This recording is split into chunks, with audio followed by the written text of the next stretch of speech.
የህይወትን የጉዞ መጀመሪያና መጨረሻ በውስጧ ደግሞ ልናሳልፈው እንዴት ይገባል የሚለው ማስተማር ነው። የአላህ መልእክተኛ ሰለላሁ ዐለይሂ ወሰለም ዱዓቸውን ሲጀምሩ እንደዚህ አሉ። ሱብሃነላሂ አላሁ አክበር አሉ። አንተ እኮ ጌታዬ የጠራህ ጌታ ነህ፣ አንተ ታላቅ ጌታ ነህ አሉ። ምድር ወዳጆቼ ብዙ መከራ ያለባት ናት፣ ብዙ ውጣ ውረድ አላት፣ ብዙ መሰናክል አላት። በዚህ መሰናክል ውስጥ ድካም አለ፣ ልፋት አለ፣ መውጣት መውረድ አለ፣ መሰልቸት አለ። አንዳንድ ጊዜ ያሰብናቸውና ያለምናቸው ነገሮች በሙሉ አድክመውን ወገባችንን አጉብጠው ሳናሳካቸው ያመናል። ግን አንድ ንግግር ያስፈልጋል እዛ ውስጥ። ከዚህ ሁሉ የዱንያ ጋጋታ በላይ ማን ታላቅ ነው? አላህ ታላቅ ነው። የሰው ልጅ ንግግሩን መጀመር ያለበት ምን ብሎ ነው? አላሁ አክበር ብሎ ነው። መጀመሪያ ልጅ የተወለደ ጊዜ በጆሮ ላይ አዛን እንላለን። ምን እንላለን? አላሁ አክበር፣ አላሁ አክበር እንላለን። የዱንያ ጉዞውን መጀመር ያለበት አላህ ታላቅ ነው ብሎ ነው። አላህ ታላቅ ነው ብሎ የጀመረ በምድር የያዛቸው ነገሮች በጠቅላላ ትንሽ እንደሆነ ያውቃል። በምድር ያገኛቸው የያዛቸው ነገሮች ትንሽ እንደሆነ ያወቀ ለአላህ ባርነት ይዋደቃል። ታላቅ የሚሆነው ለትልቁ ባሪያ ምን ሲሆን ነው? ለትልቁ አምላክ ምን ሲሆን ነው? ታላቅ ባሪያ ሲሆን ነው። ወዳጆች የአላህ መልእክተኛ ህይወትን የምትጀምሯት አላሁ አክበር ብላችሁ መሆን አለበት እያሉ ቀጠሉ። ሱብሓነ አለዚ ሰኸረ ለና ሃዛ አሉ። እርሱ ይህንን ነገር ባያገራልን ኖሮ የጠራው ጌታችን ማን ያገራው ነበር? ዛሬ አሁን እንደዚህ ቆመን እንድናወራ ወደ ተከበረችዋ ወደ ተወደደችዋ የሰው ልጅን አይነታ በተሸከመችዋ ምድር እንድንጓዝ ወደ እሷ እንድንከትም አላህ ሱብሓነሁ ወተዓላ ባይፈቅድ ኖሮ ማን ያደርገው ነበር? ገንዘባችን ነው? ችሎታችን ነው? ጊዜያችን፣ አቅማችን፣ ያለን ነገር ምድር በጠቅላላ ቢሰበሰብ ይህን ስጦታ ሊሰጠን ይችላል? ከኛ የባሱ ሰዎች የሉም? ገንዘብ ያላቸው፣ ጊዜ ያላቸው፣ አቅም ያላቸው፣ ጉልበት ያላቸው፣ የሚመች ህይወት ውስጥ የሚኖሩ ሰዎች የሉም? አላህ ወፈቃቸው? አልመረጣቸውም። ወረቡከ የኽሉቁ ማ የሻኡ ወየኽታር ይላል አላህ። ጌታ የፈለገውን ይፈጥራል፣ ከፈለገው ፍጥረት መካከል ደግሞ የፈለገውን ይመርጣል። ለኸይር ስራ አላህ የሚመርጠው የሻውን ብቻ። ወንድሞቼ ዛሬ ያላችሁት እህቶቼ፣ እናቶቼና አባቶቼ መመረጥ ውስጥ ነው። ሄደን የምናወራው እንዲኳ አድርጌ እንዲያድርጌ እንዲመጣው ለማለት አይደለም። አላህ መርጦ ወሰደኝ፣ መርጦ ቦታው ላይ አቆመኝ፣ መርጦ ለእርሱ እንድሰግድ አደረገኝ፣ መርጦ በሱ ቤት ዙሪያ ጠዋፍ እንዳደርግ አደረገኝ። መርጦኝ ሲያበቃ ከሰዎች መካከል አላቀኝ ነው የምንለው። አላህ ባያገራው የሚገራ ነገር አልነበረም። ይሄ ብዙዎቻችን በህይወታችን ያላለምነው ነገርም ሊሆን ይችላል። አላህ ግን ይሆናል ያለ ቀን ሱብሓነ አለዚ ሰኸረ ለና ሃዛ። ዱንያ ላይ ስትኖሩ ልጆቻችን፣ ገንዘባችን፣ ቤተሰባችን፣ የምንወዳቸው ጎረቤቶቻችን፣ በዙሪያችን ያለው መልካም ዓለም፣ ሰፈራችን፣ የምንበላው የምንጠጣው በምንፈልገው መልኩ ማግኘታችን፣ ይህ ሁሉ የአላህ ማግራራት ነው። የሰው ልጅ በጭንቅላቱና በአቅሙ ያመጣው በልፋቱና በውጤቱ ያገኘው ነገር አይደለም። እሱን ያሉ ሰዎችን አላሁ ሱብሓነሁ ወተዓላ ይሄንንማ ያመጣሁት ለፍቼና ጥሬ ግሬ ነበረ ያሉትን እነ ቃሩንን ሀብት ንብረታቸውን በአንድ ጥሪ ከምድር በላይ የነበረውን ከምድር በታች አድርጎታል። ቃሩን የዓለም ሀብታም ነበር፣ የዓለም ሀብታም መወዳደሪያ የሌለው የሀብት መጠን የተሸከመ። አላህ ግን ይሄንን ሀብት ያገኘሁት በችሎታይና በአቅሜ ነው ያለ ቀን አላህ ምድርን ተገልበጭና ዋጭው አላት።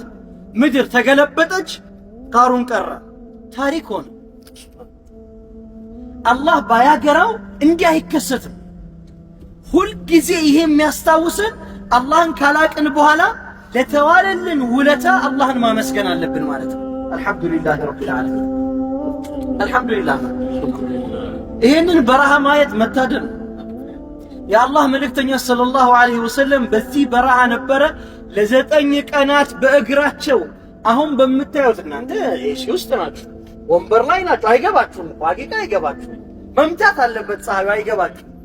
የአላህ መልእክተኛ ሰለላሁ ዐለይሂ ወሰለም የሚጠጡት አጥተው ጉሮሯቸው እስከሚሰነጠቅ ድረስ በበረሃ ንዳድ ውስጥ የተጓዙት ለተከታታይ 9 ቀናት ይሄው በምታዩት ምድር ላይ ነው። በቃ እንዲሁ ነበረ፣ ምንም የሌለው ጭው ያለ በረሃ ማለት ነው። በኋላ ታሪኮቹን እናወራለን ኢንሻአላህ። ጭው ያለ በረሃ። የአላህ መልእክተኛ ሰለላሁ ዐለይሂ ወሰለም ግን ዱንያ በአላህ ገርነት ውስጥ ያለች መሆኗን ስለሚያውቁ ከአላህ ጸጋ የሚቋረጥ ነገር የለም። የተጻፈው ነገር በጠቅላላ ምን ይሆናል? መምጣቱ አይቀርም። የተጻፈው የሚመጣ ከሆነ አያስጨንቃቸውም። ወፊ ሰማኢ ሪዝቁኩም ወማ ቱዓዱን ይላል ቁርአን። ሪዝቃችሁ ያለው ከሰማይ ነው፣ ቀጠሮውን ጠብቆ ይመጣል። ሰው እኮ ቀጠሮ ነው የሚያበላሸው፣ ታውቃላችሁ። ቀጠሮ ነው የሚያበላሸው። አጭበርብሮ ለምሳሌ ሰው ገንዘብ ቢያገኝና ሀብታም ቢሆን መጀመሪያውንም ያገኘው ገንዘብ እና ሀብቱ የተጻፈ ነበረ፣ የተጻፈ ነው፣ እንደሚመጣ እርግጠኛ ነው። እሱን ያበላሸው መንገዱን። በሐላል ቢሰራ ኖሮ ይመጣ ነበር። ለምን? ሪዝቅ ከማን ነው? ከአላህ ነው። ወፊ ሰማኢ ሪዝቁኩም ወማ ቱዓዱን አለ። ቀጠሮውን ጠብቆ ይመጣል። አንተ ዛሬ እየነዳኸው ያለው መኪና ካለ፣ እየኖርክበት ያለው ቤት ካለ፣ እየለበስከው ያለ ልብስ ካለ፣ እየበላኸው ያለ ምግብ ካለ መጀመሪያውንም ይሄ ነገር ምን ሆኗል? ተጽፏል። አላህ ከአንተ የሚፈልገው ምንድነው? ይሄንን ነገር በመልካም ታመጣዋለህ ወይስ አታመጣውም ብቻ ነው። ለዛ እኮ ነው አላህ ኸለቀል መውተ ወልሐያተ ህይወትንም ሞትንም ፈጠረ። ለምን? ሊየብሉወኩም አዩኩም አሕሰኑ ዐመለን አለ። ከእናንተ መካከል ማን ነው መልካም ሥራ የሚሠራ የሚለውን ለመፈተን አለ አላህ። ኸላስ የአላህ መልእክተኛ ምን አሉ? ጉዞ ሲጀምሩ አንተ ባታግራራው ኖሮ አይገራም ነበር አሉ። ቀጠሉ ሱብሓነ ለዚ ሰኸረ ለና ሃዛ ወማ ኩና ለሁ ሙቅሪኒን ወኢና ኢላ ረቢና ለሙንቀሊቡን አለ። እቺ ህይወት ማብቂያ አላት። እንደ ዛዛታ እንደ ጨዋታ እንደያዝናት አትቀጥል። የሆነ ቀን ታበቃለች። አሁን ሊሆን ይችላል፣ ከሰዓታት በኋላ ሊሆን ይችላል፣ ከዓመታት በኋላ ሊሆን ይችላል። ምናልባት ከመካከላችን ወደ ሀገሩ የማይመለስ ሊኖር ይችላል። ፈዐለይና አን ነኩነ ዐላ የቂን፣ በእርግጠኝነት ልናውቀው እርግጠኛ ሆነን ልናምንበት የሚገባ ነገር ይመጣል። መቼ እንደሆነ አናውቅም። እናንተም ታበቁና ጊዜያችሁ ወደ እኔ ተመላሾች ናችሁ ወር አላህ። ያበቃል፣ ይሄ ሪዝቅ ያበቃል፣ ይሄ ችሮታ ያበቃል፣ ይሄ ዕድሜ ያበቃል። ወደ አላህ ሳንመለስ ሊያልፍ ይችላል። ተመላሾች ናችሁ። ይህን ውለታ ግን መመለስ ይቻላል? ይቻላል? አይቻልም። ይህን ጸጋ መመለስ ይቻላል? አይቻልም። ለአላህ ከፍሎ የሚያቅሰው አለ? ለአላህ ከፍሎ የሚያቅሰው አለ? የከፈላለ የለም፣ የከፈለ የለም። እነዛ ደማቸውና አጥንታቸውን በዚህ በረሃ ላይ የከሰከሱት የአላህ መልእክተኛ ሰለላሁ ዐለይሂ ወሰለም ባልደረቦች እንኳን አልከፈሉ። የውለታቸውን ልኬት አልኖሩ።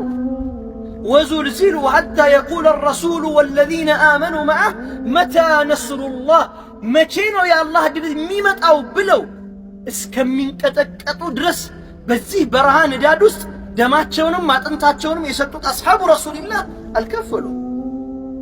የአላህ ውለታ ይከፈላል? አይከፈልም። ግን አላህ የሆነ ቀን ያበቃና ትመለሳለህ አለ። ስትመለስ ሂሳብ አለ እኛ ዘንድ አለ። የመጨረሻ ቀን የሚባል አለ ማለት ነው። ወንድሞቼና እህቶቼ ወዳጆቼ፣ ምን ፈራው ልንጠነቀቀው የሚገባ አንድ ነገር ዱንያ ላይ ካለ ያቺ ቀን ናት። አላህ ምን ይላል? ወተቁ የውመን ቱርጀዑነ ፊህ ኢለላህ ይላል። ወደ አላህ የምትመለሱበትን ያችን ቀን ፍሩ ይላል አላህ። ثم توفى كل نفس ما كسبت፣ ሁሉም ነፍስ የሰራቸውን ስራ ነጠላ በነጠላ ሂሳብ ተደርጋ ይከፈላታል። ወሁም ላ يظلمون አለ አላህ አይበደሉም። ሰዎች አለ ሰራችሁ፣ አመሰገናችሁ፣ እከፍላችኋለሁ። ሰገዳችሁን እከፍላለሁ። በእኔ ስም ሰጣችሁ፣ እከፍላለሁ። ለእኔ ስትሉ ኖራችሁ፣ እከፍላለሁ። አመጻችሁ፣ እከፍላለሁ። እሱ ነው። እምቢ ያላችሁ፣ እሱንም እከፍላለሁ። አይቀርም። የአላህ መልእክተኛ ሰለላሁ ዐለይሂ ወሰለም የመጨረሻው ቀን ሰዎች ኪታቦቻቸው ይገለጣሉ አሉ። በድንገት ይገለጣሉ።